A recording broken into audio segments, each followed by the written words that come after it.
chosen friend, welcome. I am grateful that you are here with me tonight. Before we begin, take a moment to settle your body, to soften your shoulders, and to let the gentle rhythm of your breath guide you. You have arrived in a place where nothing is demanded of you, no responsibilities, no expectations, no weight to carry. For the time you are with me, you are safe, you are held, and you are welcome just as you are. I invite you to stay with me until the very end of this journey tonight. Every moment of this story has been chosen to guide your thoughts into stillness, to help your heart loosen, and to lead your mind into the soft quiet where sleep becomes effortless. You and I are walking through this experience together, step by step, with no rush at all.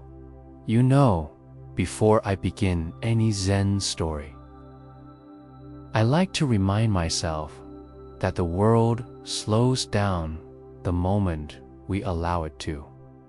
Even now, as you listen to my voice, I imagine the room around you settling, the air growing calmer, the night becoming gentler. Maybe you can feel it, soothe, the slow, drifting quiet that appears when we stop resisting the moment. For me, this silence feels like a warm presence, almost like an old friend who comes to sit beside me whenever I'm ready to rest.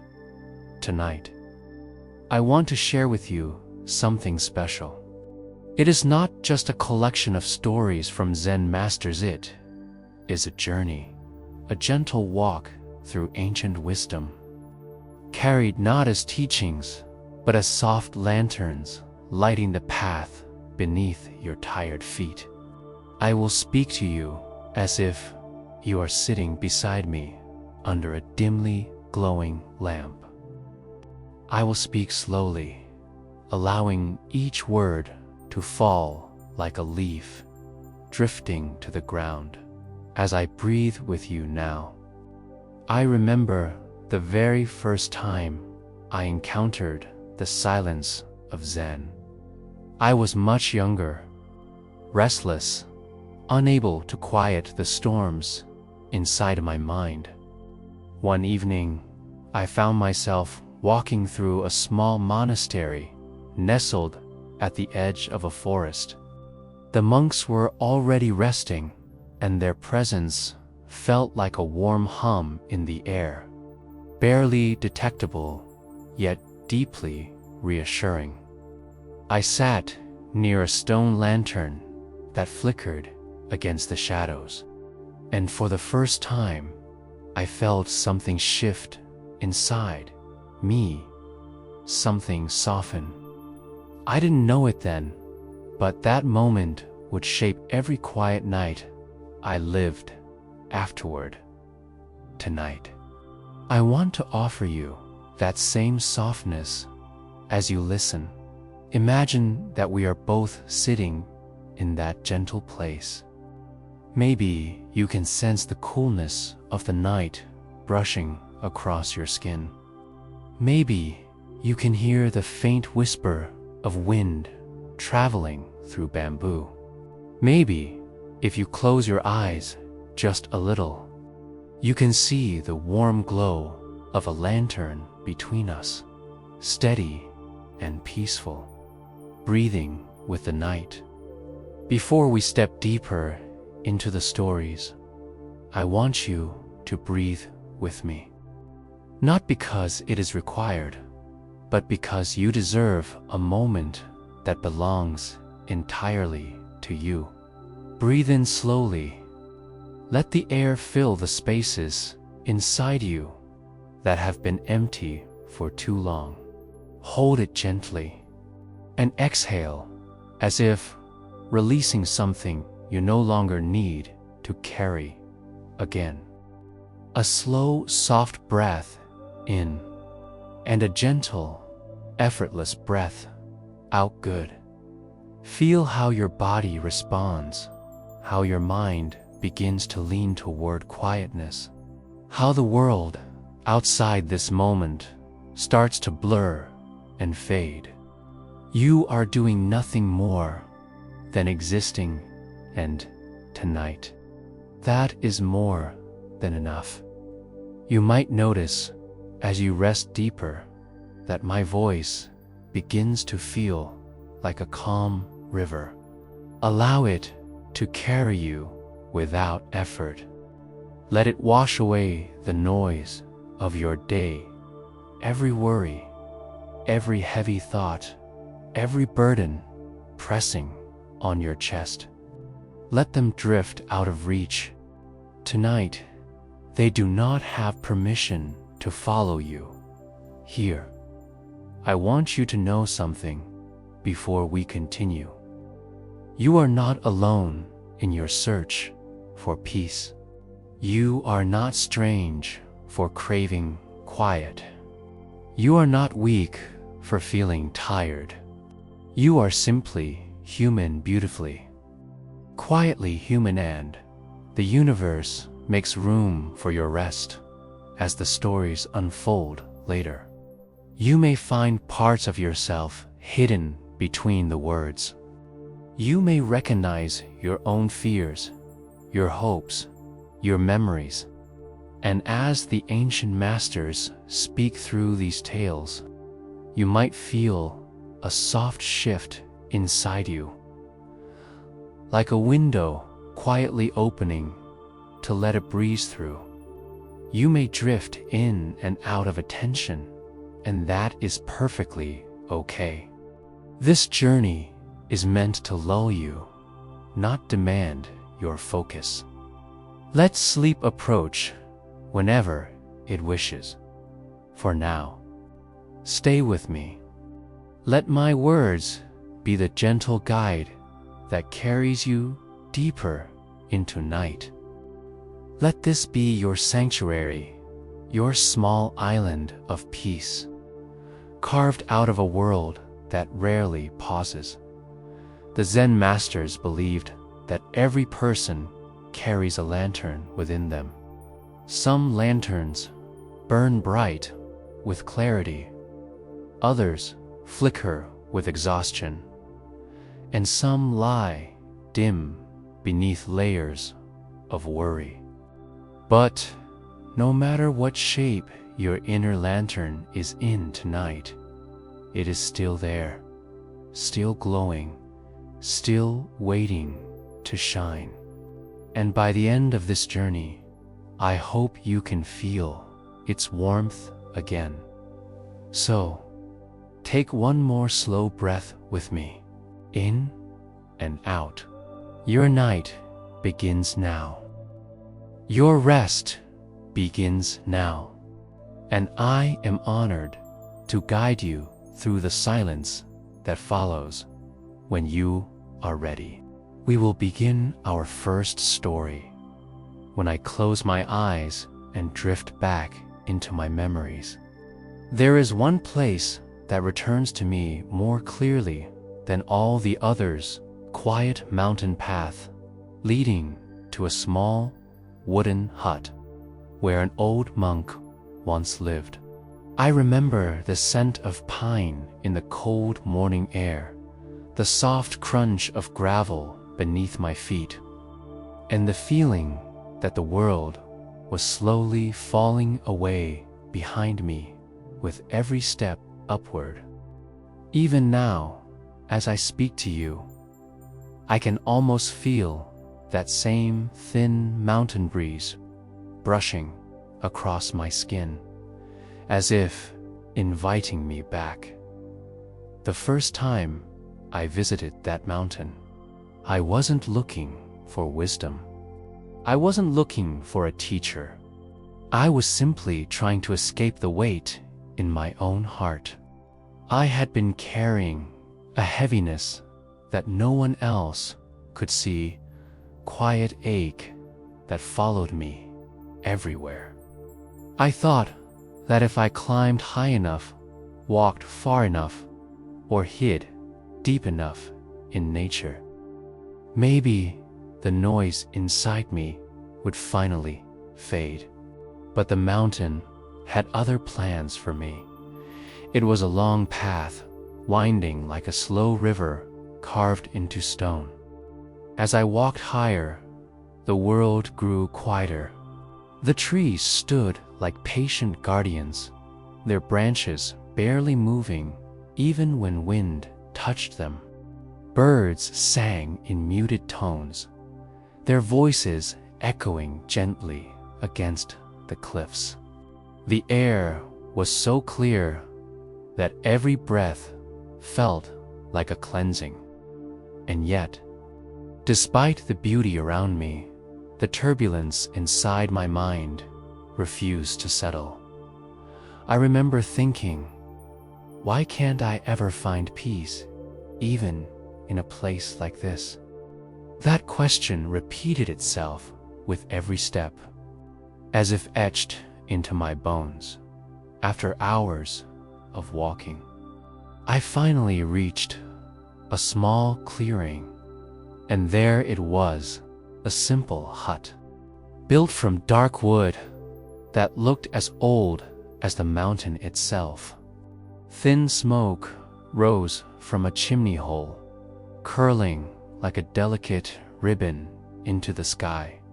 It wasn't the kind of place a traveler would expect to find. It felt almost hidden, as if the mountain itself protected it. When I stepped closer, I saw him, an elderly monk, sitting outside on a broad flat stone. His back was straight, his hands resting loosely on his knees, his eyes half closed, as if he were listening to a sound nobody else could hear. He looked so peaceful that for a moment I forgot my own restlessness. There was no hurry in his breath, no tension in his body. He looked like the mountain had carved him into existence. I didn't want to disturb him, so I quietly turned to leave. But before I could take a second step, his voice drifted toward me, soft, warm, and impossibly calm. "You've come a long way," he said. "Why leave before you arrive?" There was something strange about his words. It wasn't just what he said, it was how he said it, as if he already understood everything inside me without needing to ask, as if he had been expecting me. I hesitated and slowly turned back. "I'm sorry. I thought you were meditating." He smiled gently. "Meditation is not something that can be interrupted," he said. "It is the act of being present, and you are here."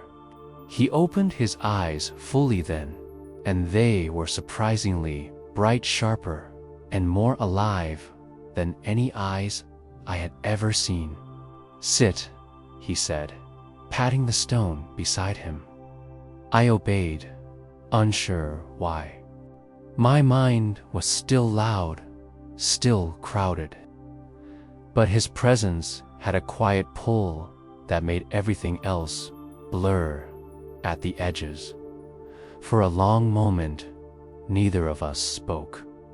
He simply sat beside me, breathing softly, as if inviting me into the rhythm of the mountain itself. Eventually, he broke the silence. "You're carrying something heavy," he said. "Heavy things make the journey feel longer than it really is." I didn't ask how he knew. There was no point, and I didn't have the energy to lie. "I can't let it go," I said quietly.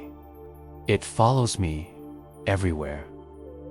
The monk nodded, as if he had heard the same confession 1,000 times.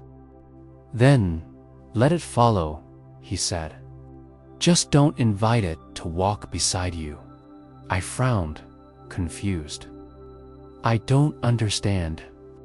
He reached down and picked up a small pebble from the ground. It was smooth and round, warmed by the sun. Holding it out to me, he said, "Pretend this pebble is your burden." I took it hesitantly, feeling its weight light, but noticeable. "Now hold it tightly." I closed my fingers around it, pressing it into my palm. "Tighter," he whispered. I squeezed harder, my fingers straining. "Tighter," he repeated, his voice still soft. I gritted my teeth and squeezed until my hand began to tremble. "How does it feel?" he asked. "It hurts," I admitted. He nodded. "And yet, the pebble hasn't changed. Only your grip has." Slowly, he placed his hand on mine and said, "Now loosen your fingers." Not fully, just enough to stop the pain. Immediately, the tension eased. The pebble still rested in my palm, but it no longer hurt. "You see," he said, "you are still holding your burden, but it is no longer holding you." I stared at him, feeling something shift inside me. But how do I loosen my grip on the things that hurt? His smile deepened, quiet and knowing. "You stop calling them yours." Before I could respond, he stood up and gestured toward the forests below. "Walk with me," he said. We followed a narrow trail that led to a cliff overlooking the valley.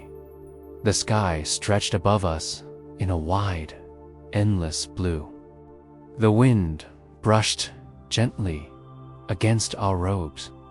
The world below looked distant, and small villages like tiny specks, rivers like thin silver threads weaving through the land. The monk sat down on the smooth ground and closed his eyes again.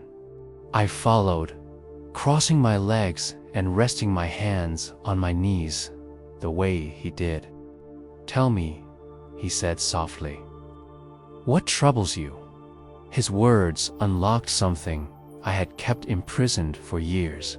I told him everything, not loudly, not dramatically, but the way one speaks after carrying a weight for too long. I spoke about mistakes I couldn't forgive myself for, people I had lost, fears I could never silence, days when the world felt heavy even though nothing was wrong, nights when sleep refused to come because the mind wouldn't stop whispering. He listened without interrupting, without judging. His face stayed gentle, his breathing steady. When I finished, he opened his eyes and looked at the horizon. "Pain thrives in isolation," he said, "but once spoken, it begins to dissolve." He then picked up a long, dry leaf that had fallen near us. He placed it in my hand. "What do you think will happen if you throw this leaf toward the valley?" he asked. "It will fall," I said. "Are you sure?" I nodded. "And how will it fall?" "Quickly," I answered. He shook his head gently. throw it, and see. I tossed the leaf into the air. But instead of dropping straight down, it caught a breeze and drifted upward, rising higher for a moment before swirling in a lazy circle, floating left, then right, dancing with the wind, like a feather, unsure where to land.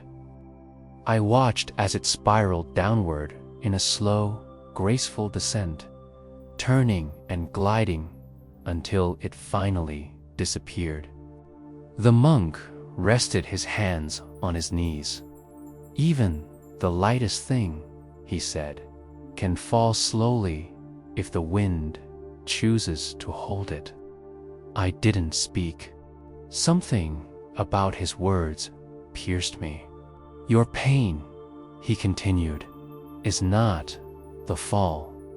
It is the expectation that it should fall in a straight line. You want closure to be simple, predictable, quick. But the heart is like that leaf. It does not fall the way you think it should. It wanders. It drifts. It takes its time. He then looked at me with a softness that made my chest tighten. And that is not failure, he said. That is healing. I didn't realize tears had escaped my eyes until I felt their warmth on my cheeks. The monk reached out and gently pressed a finger beneath my eye, brushing away a tear the way a grandfather might comfort a child. Do not rush yourself, he whispered. The mountain does not rush the river. The clouds do not rush the sky.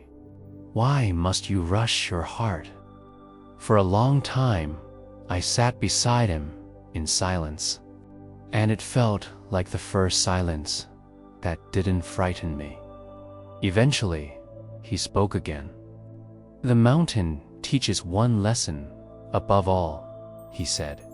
Stillness is not the absence of movement. Stillness is the absence of resistance. As he said this, the wind shifted slightly, wrapping around us like a gentle embrace. The world felt soft, as if cushioning every thought inside me. Come back whenever you need, he said. The mountain is always here, and so am I. When I stood to leave, he didn't walk me back. He simply gave me a quiet nod, as if acknowledging a truth between us that did not need words. As I descended the path, I realized something surprising. My burden, the very thing that had driven me up the mountain, was still with me. But it felt lighter, not because it had vanished, but because I was no longer gripping it with the same desperate force. I was letting it rest in my palm instead of carving into my skin. The mountain didn't erase my struggles. It simply taught me how to carry them without letting them consume me. And now, as I share this with you, I hope you can feel some of that same ease settling into your heart. Perhaps the weight you carry can loosen, even just a little.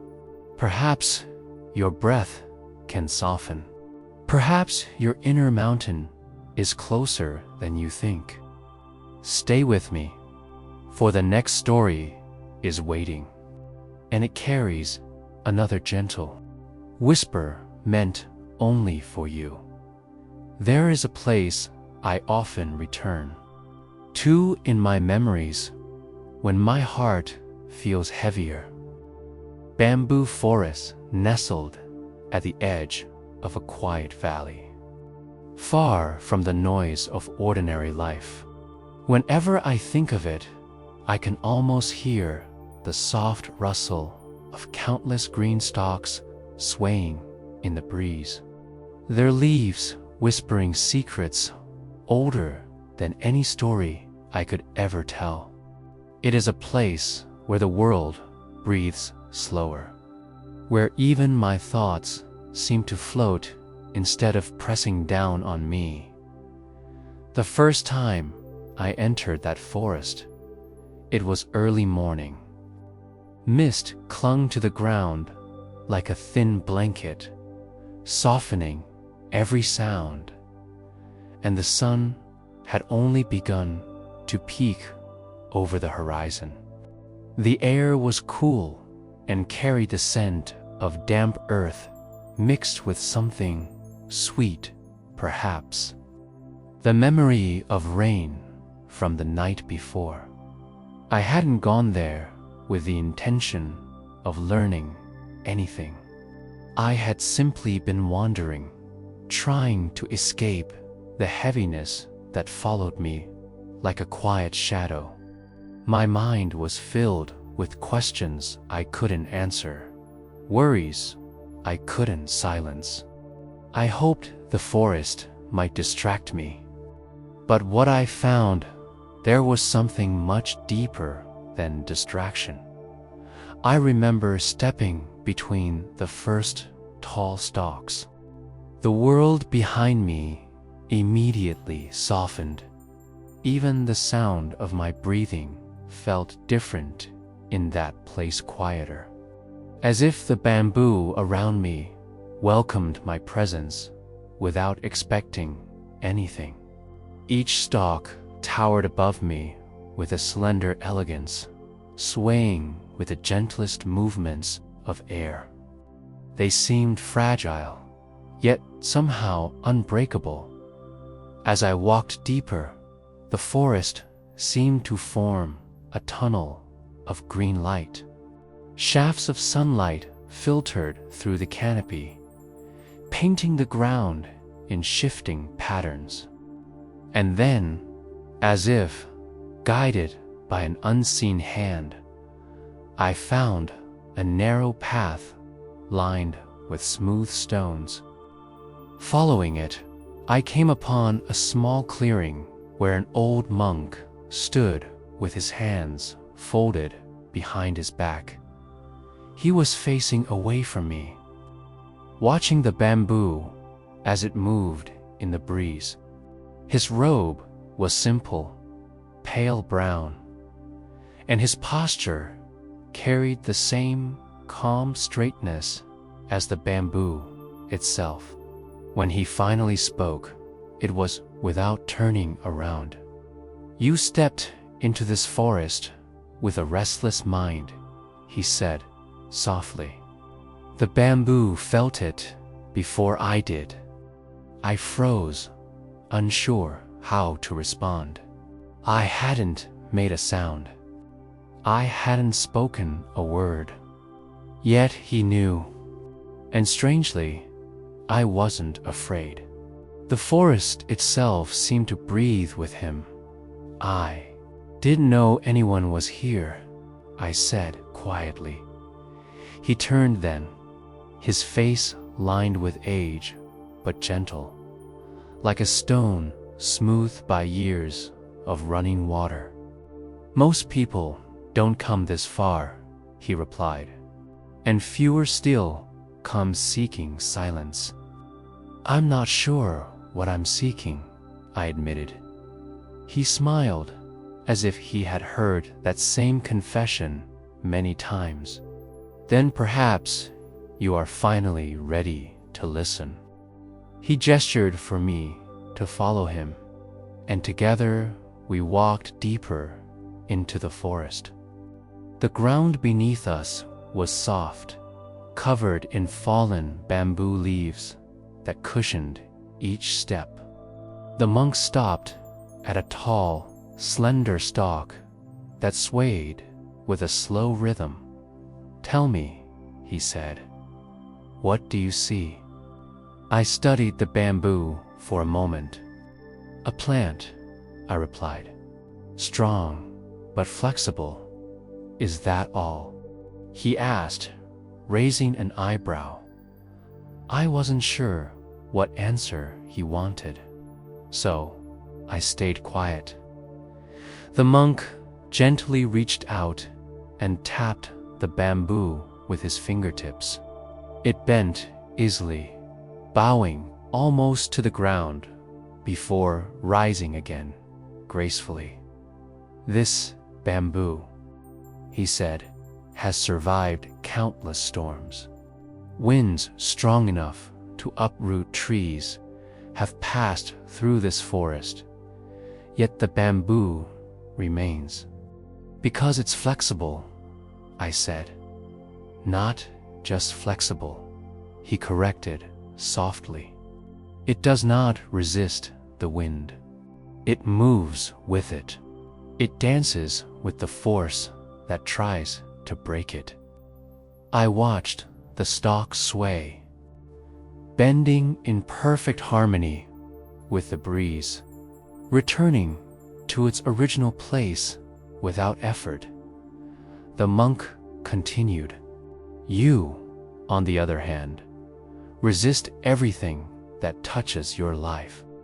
Every worry, every fear, every expectation you meet them with tension. You try to stand rigid, trying to prove your strength, but resisting does not make you strong. It only makes you breakable." His words struck something deep inside me. "But if I don't resist, won't I be overwhelmed?" I asked. He shook his head. "The bamboo is never overwhelmed. It knows the wisdom of yielding."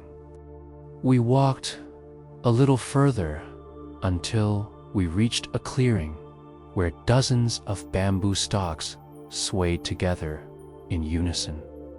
Their movement was so gentle, it felt almost like breathing. "Listen," he said. At first, I heard nothing. But then, slowly, a faint whisper rose from the movement of the leaves. It was soft, rhythmic, almost musical. The sound felt like it was settling into my chest, quieting something inside me that had been loud for too long. "The bamboo speaks," the monk said, "but only to those who stop demanding answers." He gestured for me to sit with him on a smooth, flat stone. We settled down, and for a long while, we didn't speak.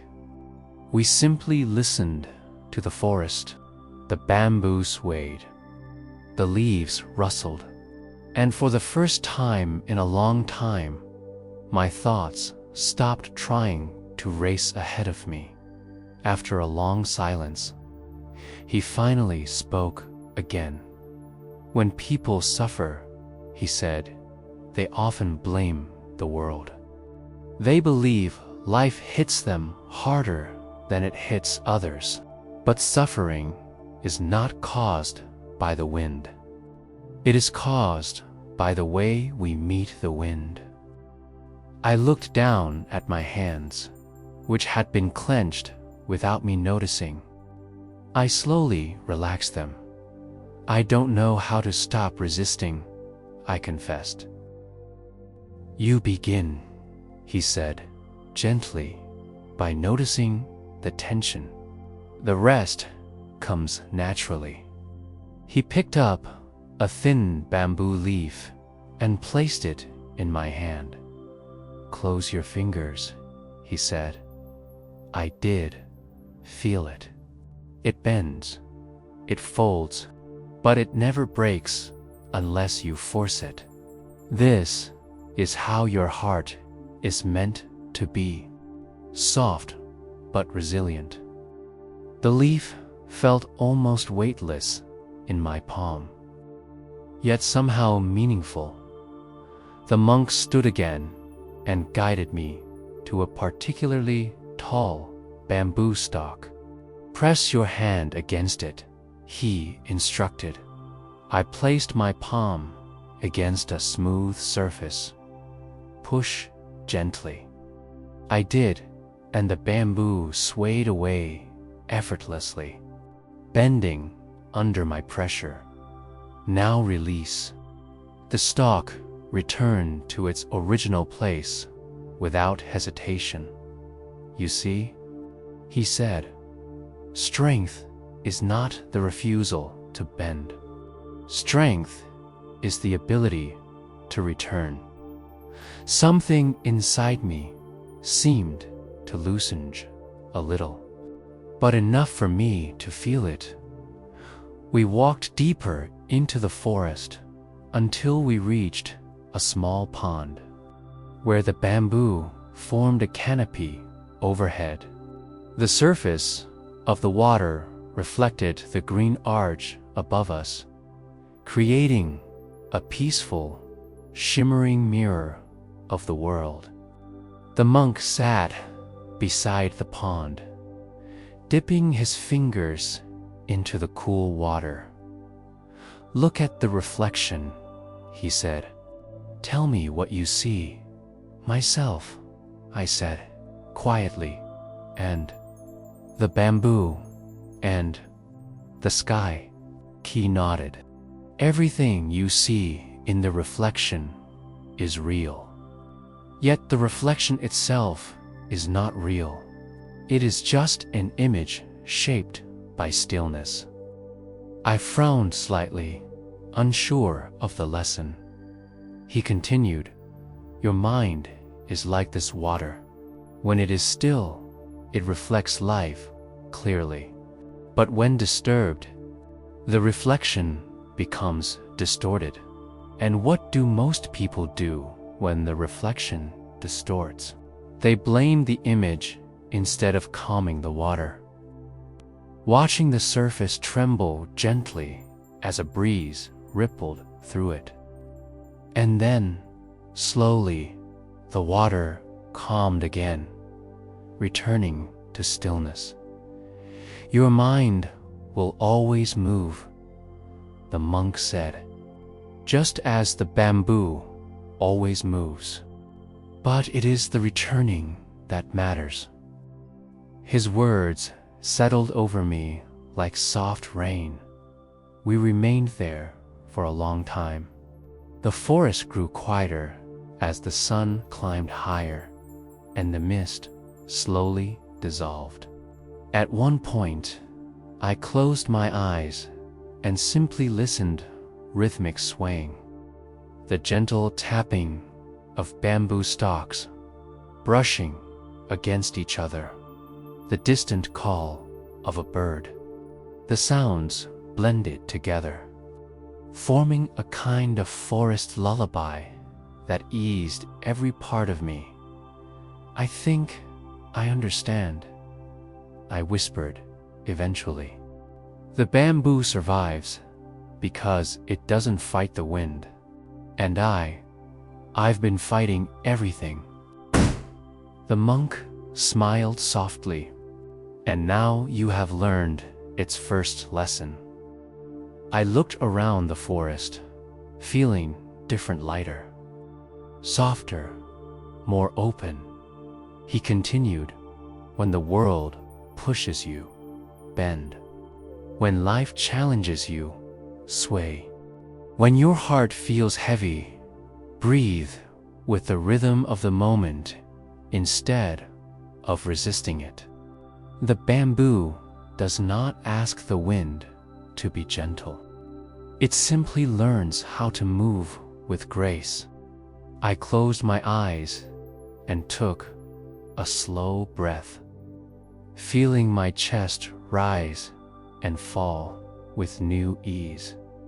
"Come back to this forest when your heart feels stiff," he said. "It will remind you how to bend without breaking." When I finally left the bamboo forest that day, the world felt different, not because it had changed, but because I had. The wind still blew, but it no longer frightened me. The path still twisted, but I no longer tried to straighten it. And somewhere inside me, a small part of my heart began to sway. Just like the bamboo dot, as I share this memory with you now, I hope the same softness is reaching you. Let your breath sway gently. Let your thoughts loosen. Let your heart lean into the wind instead of resisting it. You are learning the way of the bamboo. There is a river I once visited that changed the way I understood silence. Not the silence of quiet rooms or forgotten nights, but a deeper, older silence, the kind that exists beneath everything, like a steady heartbeat hidden under the noise of life. It was called the River of Stillness by the monks who lived nearby, though at the time I didn't understand why. To me, rivers were symbols of movement, of constant flow, of journeys that never paused. But the day I found that place, everything I believed about stillness began to shift. It was the afternoon of a day when the sky looked as if it had been washed clean. The sun hung low, casting long beams of warm light through the trees. I had been wandering, again wandering, to escape myself, to find a quieter place than the thoughts that kept chasing me. Even after visiting the mountain monk and learning from the bamboo forest, something inside me still felt unsettled. The weight I carried had loosened, yes, but it had not disappeared. It floated in me like a restless tide, rising and falling without warning. I followed a narrow dirt path that wound through a grove of old trees, whose roots twisted across the ground like ancient fingers. Their leaves shivered softly in the gentle breeze. I didn't know where the path led, only that something pulled me forward, not a sign, but a feeling, a subtle tug of intuition, as if the earth itself were whispering, "Come and see." Eventually, I heard its soft sound in the distance. Not the loud rush of water I expected, but something quieter, like a slow exhale. As I stepped closer, the trees parted, opening into a small valley bathed in golden light. And there, glimmering like a ribbon of silver glass, was the river. It was unlike any river I had seen before. Its surface was almost perfectly still, as if the water had forgotten how to move. Only the slightest ripples drifted across it, so faint they were nearly invisible. The sky reflected upon it so clearly that for a moment I felt as if I were standing between two worlds, one above and one below, mirroring the other. On the riverbank sat an elderly monk wearing robes the color of faded blue. His back was straight, his expression calm. He looked like a man who had spent decades listening to the secrets of water. As I approached, he didn't turn toward me immediately, but I sensed he knew I was there. "Sit," he said softly, his voice blending with the river breeze. "The river has been waiting for you." I lowered myself onto the grassy bank beside him. The ground was soft and cool. For a while, neither of us spoke. We simply watched the water, listening to the faint hum that seemed to radiate from it, a sound so delicate that it was almost not a sound at all. You came with noise in your heart. The monk finally said. The river felt it. I took a slow breath, my fingers curling gently into the grass. I thought I was becoming calmer, I said. I thought I was learning. But learning does not mean you are finished. Even the river continues to move beneath its surface, though you cannot always see it. It looks completely still. He smiled gently. Because you are looking only with your eyes. He reached out and dipped his fingertips lightly into the water. Tiny ripples formed around them and drifted outward, disappearing as quickly as they appeared. The surface, he said, is only a mirror. Beneath it, the current flows with quiet purpose. I watched the ripples fade, one by one. The river returned to its glass-like calm almost immediately. You, he continued, are like this river. On the surface, your mind is troubled. But beneath everything, beneath your fear, your doubt, your memories, there is a deeper stillness. A part of you, untouched by noise. His words felt both comforting and distant, as if meant for a version of myself I had not yet met. He continued, most people fear the noise inside them. They try to silence it. They push it away. But the river teaches us something different. He reached for a small stone near his feet and placed it in my hand. Throw it, he said. I tossed the stone gently into the river. It hit the surface with a soft plop and sank out of sight, sending ripples stretching outward in perfect circles. The circles expanded, softened, and slowly dissolved into the calm. What did you see? He asked. Ripples, I replied. Did they last? No. Why not? I thought for a moment. Because the water consumed them. No. He shook his head.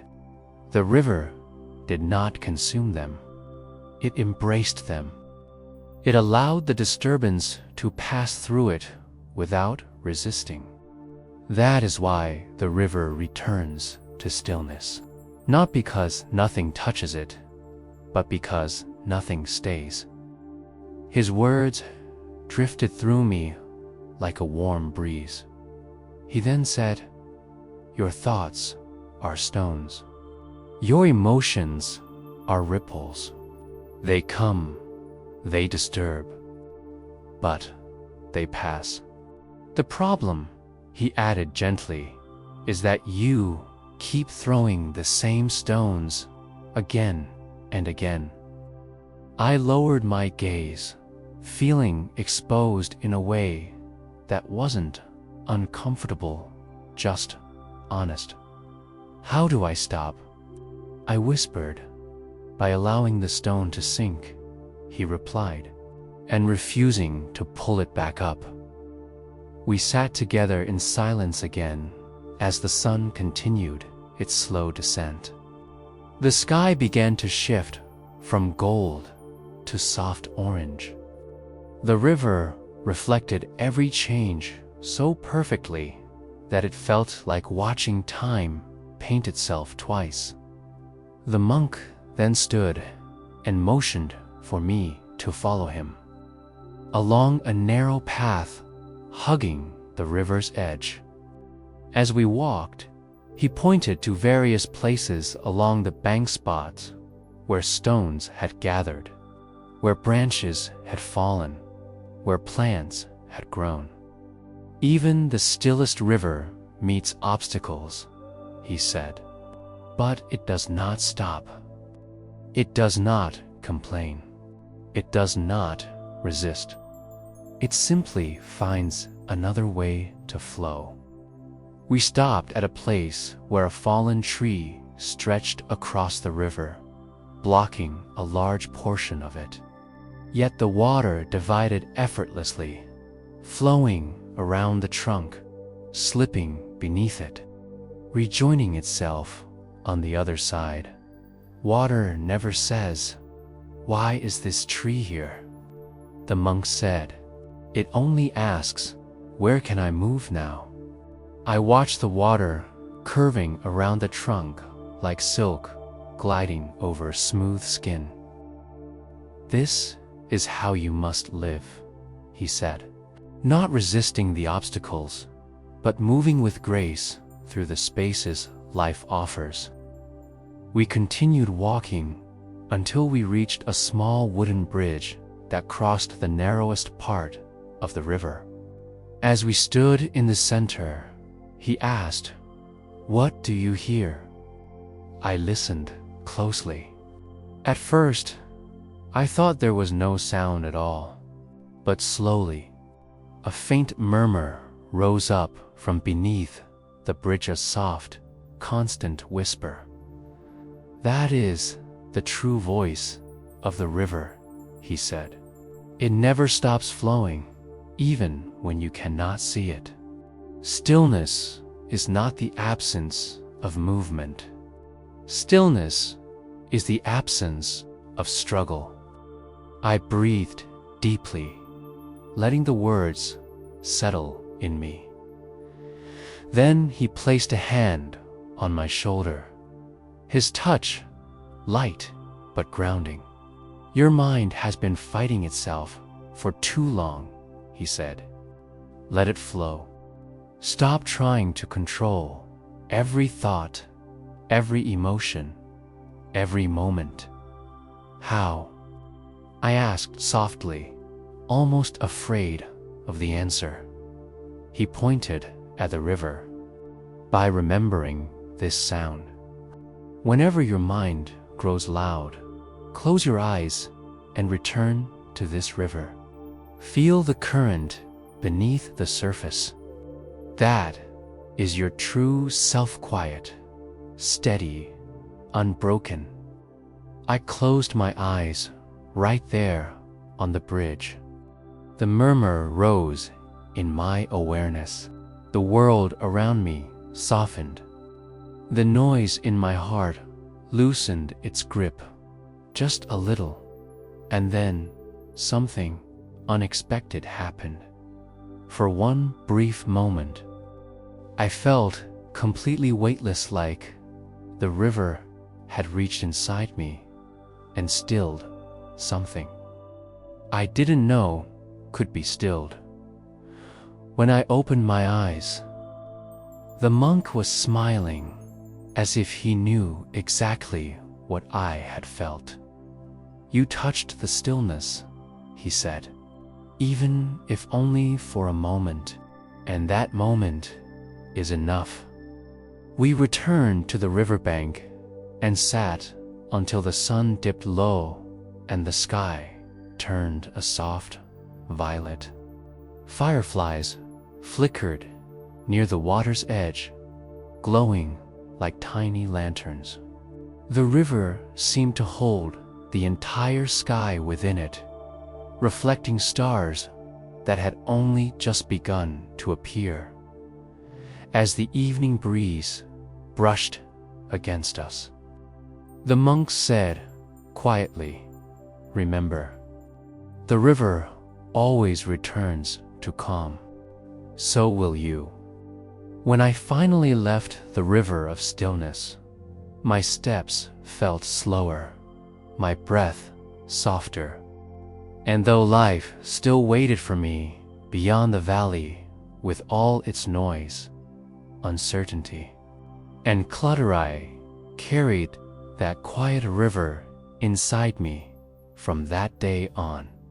And now, as you listen here with me, I hope you can feel the same soft current beginning to flow through your own heart.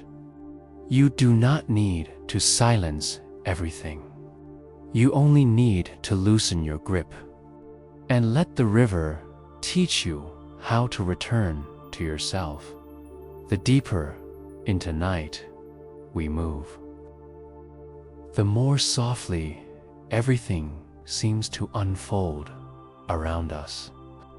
Even my own breath has grown slower, gentler, as if it too is learning from the quiet wisdom we have gathered so far. And now, as my memories drift toward another silent corner of my life, I feel myself standing once again before an old temple, one that only awakens when the rest of the world finally sleeps. I remember the first night I found that temple. I had been wandering through a valley wrapped in darkness, guided only by the pale shimmer of moonlight stretching across a stone path that wound like a ribbon through the hills. The air was cool and fragrant, carrying whispers of night-blooming flowers that released their scent only when the world was calm enough to notice them.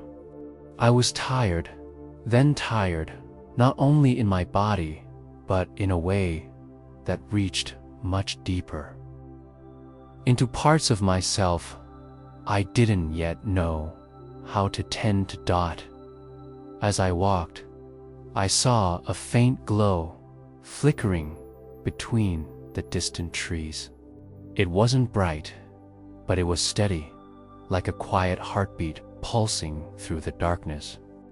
Something about it called to me, gently but unmistakably, and I followed without thinking. With each step, the glow grew warmer, steadier, until eventually I found myself standing at the entrance of a small wooden temple.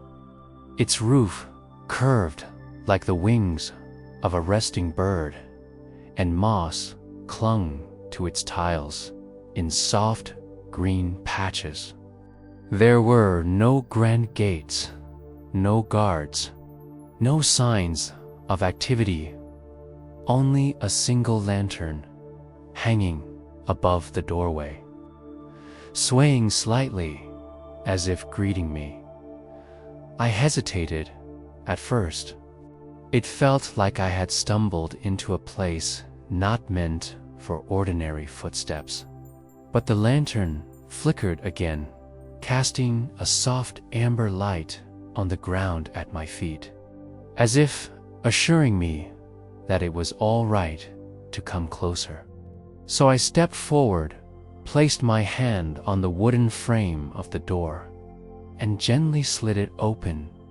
Inside, the temple was bathed in an almost unreal stillness.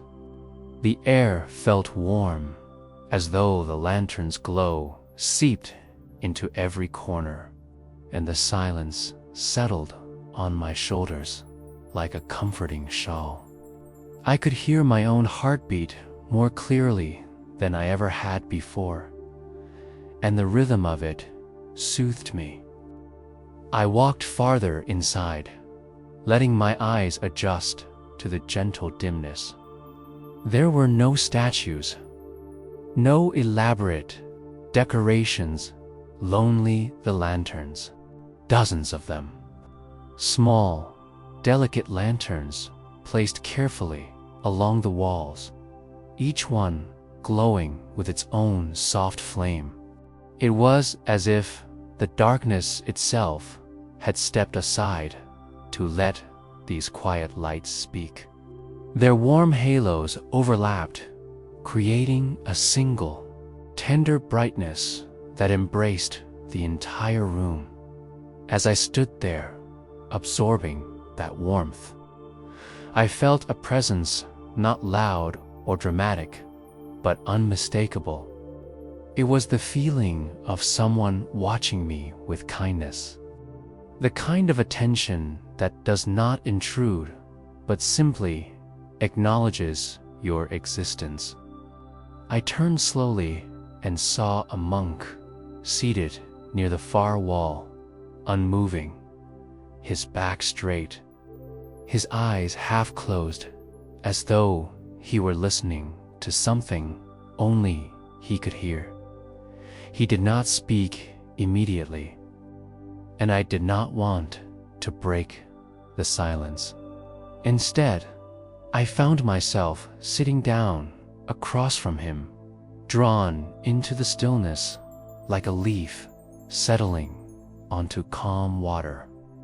For what felt like a long time, we simply breathed together, two strangers sharing the same quiet air within a room of softly glowing lanterns. Eventually, the monk opened his eyes fully. They were not sharp or searching. They were soft, like calm pools reflecting moonlight. His voice, when he finally spoke, was as gentle as the glow around us. "You've walked far," he said, "not just in distance." I didn't answer right away. His words felt as though they had reached a part of me I rarely touched, a hidden place inside where unspoken thoughts quietly gathered. I nodded slowly. He watched me with a patient curiosity, as if he already understood what I carried, but wanted me to hear it from within myself. "The lanterns," he said, "are here for travelers who forget their own light." I looked around at the glowing lamps again. "They're beautiful," I said softly, unsure if that was an adequate response. "They are gentle reminders," he said. "Every flame you see here was lit by someone who came seeking peace. Each lantern holds a breath of someone who wished to let go of their burdens." I felt something stir in my chest and ache, but not a painful one. "Then why are they still burning?" I asked. "Shouldn't the flames have faded by now?" The monk smiled, and there was a warmth in his expression that reminded me of soft morning light. Because once a burden is released, its weight becomes light, and light does not disappear. It simply changes form. I let his words settle inside me, feeling them unfurl like delicate petals. I watched the lanterns again, imagining the countless travelers who must have sat exactly where I sat now, carrying their silent pains, their heavy stories, their unsaid fears, and I imagined them leaving a small flame behind, something that kept burning long after they had walked away, lighter than before. I felt the monk's eyes on me again. "You carry something too," he said gently. "Perhaps not something loud, but something that asks to be set down." I didn't know how to respond. It was true, but I had never spoken my burdens aloud, even to myself. I stared at the lantern nearest to me, its flame swaying softly, almost as if breathing. The silence between us grew deeper, yet it didn't feel empty. It felt patient, like the room itself was waiting for me to find whatever I needed to say. When I finally spoke, my voice was quiet, almost fragile. "I carry noise," I said. "Thoughts that never rest. Worries that follow me everywhere. Even when I try to be still, it feels like my mind drags me into storms I can't escape." The monk nodded slowly, as though my words confirmed something he had already sensed. "The mind is a lantern too," he said. "But most people mistake their thoughts for the flame. Thoughts are only shadows swaying around the light. They are not the source." His words surprised me. "Then, what is the source?" "Your awareness," he said, placing a hand gently on his chest. "The quiet watcher inside. The one who sees the thoughts but is not dragged by them. The flame is always still. It is only the shadows that move." I felt a shiver run through me, not of cold, but of recognition. Something about his explanation settled deeply into my understanding. For years, I had tried to calm my mind by chasing the thoughts, by fighting them, by pushing them away. But I had never considered simply watching them, simply letting them exist without letting them pull me apart. The monk rose slowly, as if moved by a breeze only he could feel. He walked to a small wooden box in the corner of the room and returned, holding a tiny lantern lit, delicate, made with thin strips of bamboo and rice paper. He placed it gently in front of me. "This one is for you," he said. "But its flame must come from your own stillness." "Tane, how do I light it?" I asked, confused. He knelt beside me and spoke in a whisper so soft it blended with the warm glow around us. "Sit with your breath until you feel it soften. Sit until you can sense the quiet watcher inside you. When you feel that stillness, place your hand on the lantern. Your flame will awaken." I wasn't sure if I believed him, but I closed my eyes anyway. I placed my hands on my knees, inhaled slowly, exhaled gently, again and again. At first, my mind jumped from thought to thought, like leaves caught in swirling wind. But little by little, something shifted.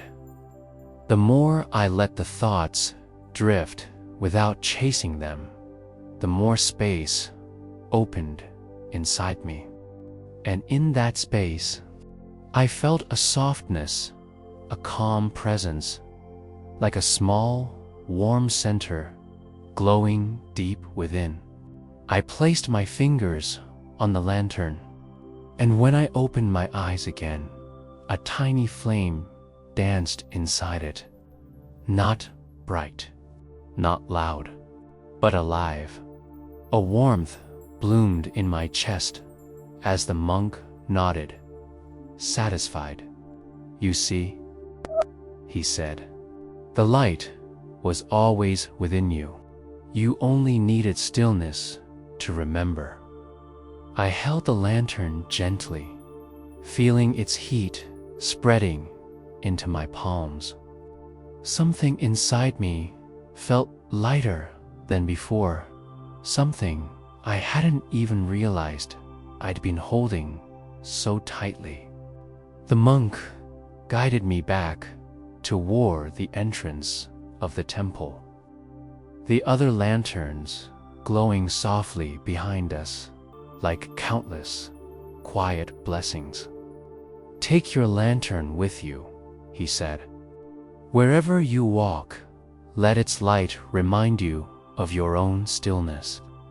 The night outside greeted me with its cool embrace. I stepped onto the path once more, the tiny lantern glowing beside my heart. And as I walked away from the temple, its warm light flickering against the dark, I realized something. I was no longer afraid of the night, because this time I carried my own light within it.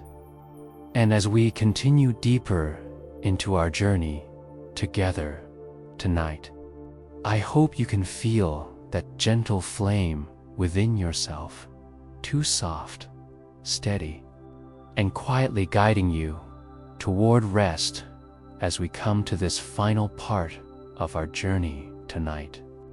I want you to stay exactly as you are, soft, relaxed, drifting comfortably between wakefulness and dreams.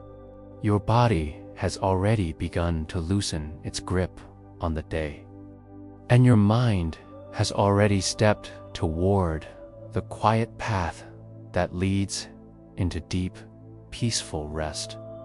All you need to do now is follow the gentle flow of my voice, the same way a leaf follows the slow current of a calm river. I want to gather every story you have walked through tonight, the quiet wisdom of the mountain monk, the soft resilience of the bamboo forest, the stillness of the river, and the warm light of the night temple, and place them gently in your hands, not as lessons you must remember, but as lanterns that will glow inside you long after this story ends. You have traveled far with me, step by soft step, breath by slow breath, and now we stand together at the edge of the gentlest part of night, the place where the world becomes featherlight, where thoughts drift like mist, where sleep begins to rise around you like a warm tide. I want to speak to you not as a storyteller now, but as a quiet companion sitting beside you in this peaceful darkness. Imagine that we are both seated at the end of a long wooden bridge that stretches over still water. The lantern you lit in the temple rests beside us, glowing softly, its warm light reflecting on the surface below. The night is calm. The stars above us breathe with a slow rhythm, steady and comforting. And the air carries a silence so profound, it feels like the entire world has paused just to let you rest. As you sit here with me, I want you to notice something, the weight you carried when you first arrived tonight. It is no longer clinging to you. Some of it dissolved in the echoes of the mountain monk's gentle teaching. Some melted in the rustling whispers of the bamboo forest. Some drifted downstream in the river's quiet flow. And some transformed into soft light in the lantern you now keep close to your heart. Take a slow breath, very slow, and notice how much lighter you are now. Your shoulders, they're not holding the same burdens. Your chest, it's not tight the way it was before. Your mind, it's softer, like a winter sky, clearing after long clouds. Your heart feels less guarded, more willing to rest.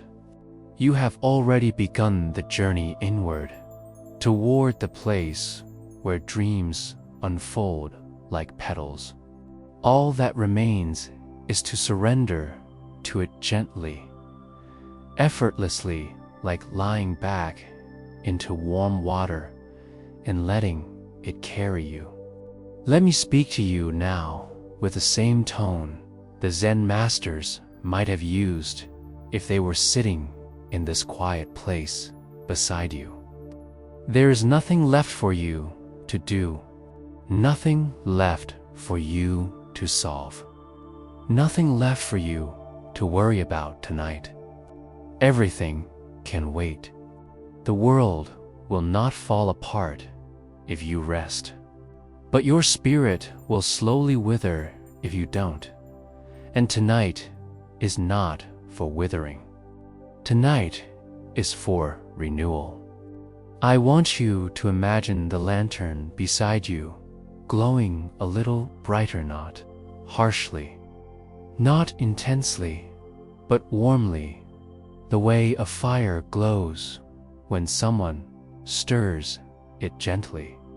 That light is your own inner calmness, your quiet strength, your awareness, your true self, the self untouched by worries, untouched by noise, untouched by exhaustion.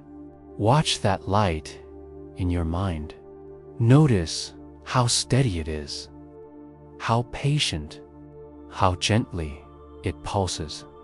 This is your flame. This is your stillness. This is your deeper wisdom calling you toward rest. You don't need to force anything now. You don't need to try to sleep. Sleep is already walking toward you on soft, silent feet. All you need to do is let your breath stay slow and gentle. Inhale, soft and easy, as if the night itself is breathing with you. And exhale, as if releasing the last tiny fragments of tension hiding inside you. Good. Again, inhale. Slowly, exhale. Gently, let everything grow slower, quieter, softer. I want to share with you a memory from one of my quietest nights. There was a moment when I sat by that same bridge I asked you to imagine. The world was still, even the wind had fallen asleep. I watched the reflection of the lantern on the surface of the water, and it began to look like a small sun sinking beneath a gentle sea. The ripples were barely noticeable, and yet each one carried a strange comfort. I realized then that stillness doesn't mean emptiness. Stillness means fullness, fullness of presence, fullness of peace, fullness of awareness. As you drift towards sleep now, imagine that your breath creates tiny ripples on the water around us. Each ripple carries away worry. Each ripple carries away noise. Each ripple carries away the fading echo of anything that tried to cling to your mind. Imagine your thoughts melting into those ripples, dissolving into the night. You don't need them now. You can pick them back up in the morning if you want. But for now, they are drifting peacefully away, out of reach, out of focus, out of existence. Now picture the stars above you. One of them begins to glow a little brighter, not in a sudden burst, but gradually, as if waking up from a long and gentle dream. That star represents your peace, the deeper part of you that knows exactly how to rest. Let its light pour gently over you, warm, and soft and soothing. Feel it fall on your forehead like a slow, calming warmth. Feel it slide down to your eyes, softening them, releasing the last bits of tension. Feel it ease across your cheeks, your jaw, your lips. You can let your mouth relax now. You can let your eyes grow heavy. You can let your breath slow even more, because you are entering the part of night meant only for you. Let that star's light ease down your neck, across your shoulders, loosening them, untangling every knot, releasing every burden you carried through the day. Let the warmth flow down your arms, slowly, slowly, all the way to your fingertips, releasing everything your hands held onto too tightly. Now feel that soft, calming light drift down your back. Warm, safe, peaceful, like someone laying a gentle hand there and saying, "Rest now. You've done enough." Let it travel through your chest, your heartbeat steadying, your breath deepening, your spirit softening. Let it move down your stomach, your hips, your legs, all the way to your feet. Every part of you now is wrapped in warmth, in stillness, in peace. You are no longer carrying the day. You are no longer carrying your thoughts. You are no longer carrying anything but your own calm breath. And I want you to listen to me carefully now. You deserve this rest. You deserve this quiet. You deserve to let go. You deserve to sleep deeply, safely, peacefully.